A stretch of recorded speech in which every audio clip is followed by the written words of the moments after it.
Well, joining us now for more on this is Daniel Clifton, head of Washington research at Strategas, a bird company. Thank you for joining us. So as we heard there, trying to get an idea of what is at stake if this does not pass in the next few weeks.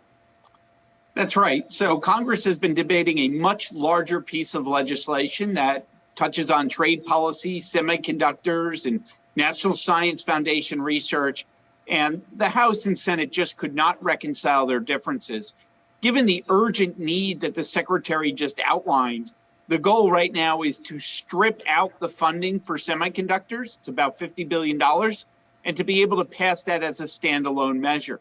That process started today, actually, when the House of Representatives passed legislation that ends tariffs on baby formula. And you could say, what does baby formula have to do with semiconductors? Well, it created the revenue vehicle so that the Senate could start to move on the semiconductor legislation next week with two very important provisions. The first is the money for the semiconductors, which is a subsidy, but also a second provision called the FABS Act, which provides a 25% tax credit to the semiconductor industry for any type of construction, manufacturing, or equipment related to that factory, which will then further increase the opportunity for more investment here in the United States.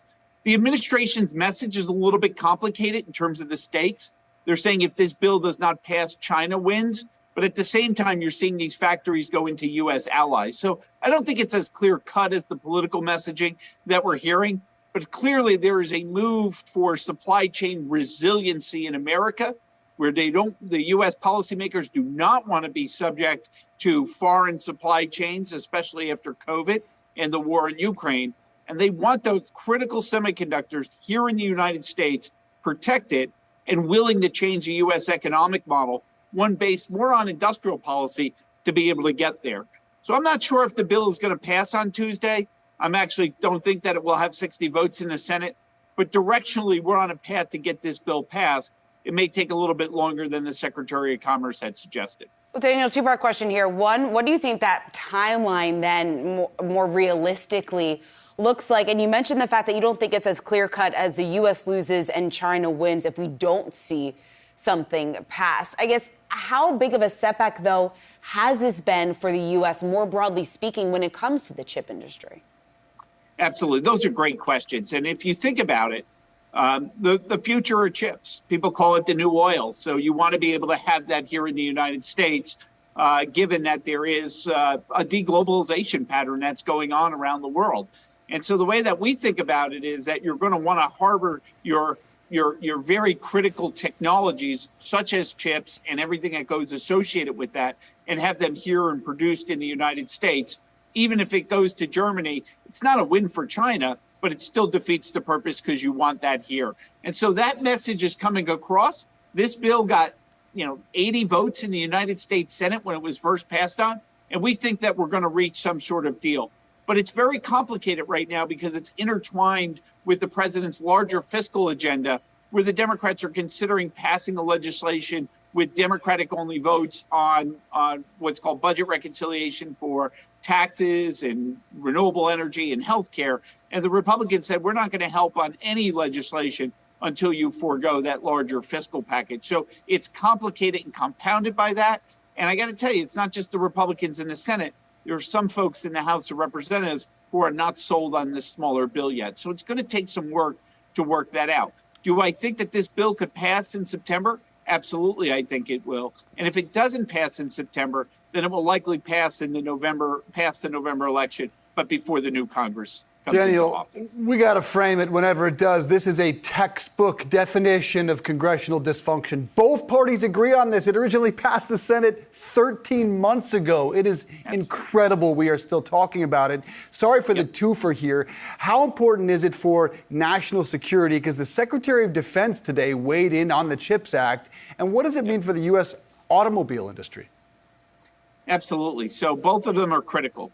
And the reason why that this is important for national security, if you look at what China's trying to do, they're trying to secure the race on chips. They're a little bit behind us, but they're also trying to secure the race on oil. You control oil and chips, you start to control the production of just about anything that's going to happen in the economy. And we could see that that's where their long-term trend is.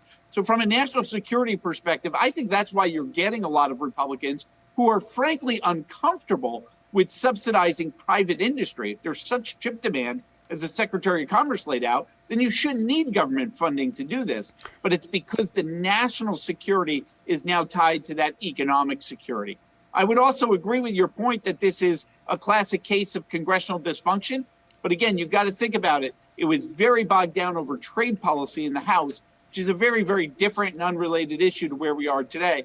We're finally getting to that resolution. So, just because I've been in politics for a while, this is the process.